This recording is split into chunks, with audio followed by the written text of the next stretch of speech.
Hello दोस्तों, नमस्कार। मैं अपने यूट्यूब चैनल में आप सभी का स्वागत करती हूँ। बेटा के सहाना गीत अच्छा लगेगा तो लाइक कीजिएगा, नए हैं मेरे चैनल पर तो सब्सक्राइब कीजिएगा और कमेंट में बताइएगा कैसा लगा मेरा गीत। सुकर जे चले ले अपनी बियाह करे, ए सोने के सिंहोरावा गईले छूटा है, सोने के सिंहोरावा गईले छूट। उहावा से सुकर घरे चली आई ले हो, खोलाया माँ बजार के मारा है, खोलाया माँ बजार के मार। कैसे में खोलिए बाबू बजार के मारिया हो, ए हम हूँ बैठनी जेवाना रहे, हम हूँ बैठनी जेवाना।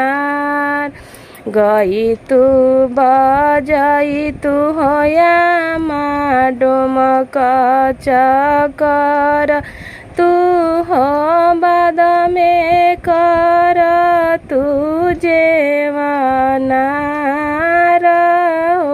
गई तू बजाई तू होया माँ डोमक चकर, तू हो बाद में कर तू जेवाना रहो, बाद में कर तू जेवाना।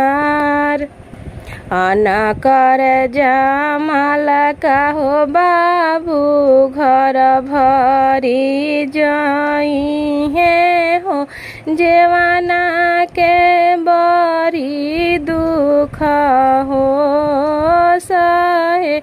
आना कर जमाल का हो बाबू घर भरी जाई है हो, जेवाना के बड़ी दुख हो सहे, जेवाना के बड़ी दुख हो।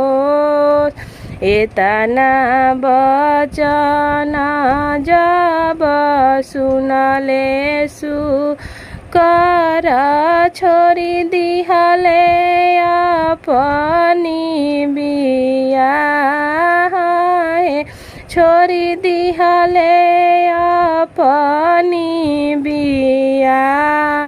नहीं हम करब हो माय अपनी बियाह हो, नहीं तोहरा जेवाना के दुख हो, नहीं तोहरा जेवाना के दुख।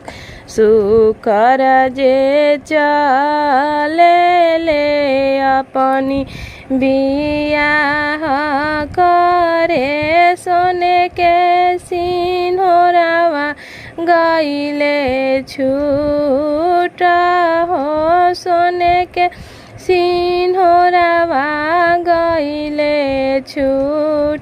उहावा से सुकर घरे चली आई ले हो, खोला चाची बजार के मारा हो, खोला चाची बजार के मार।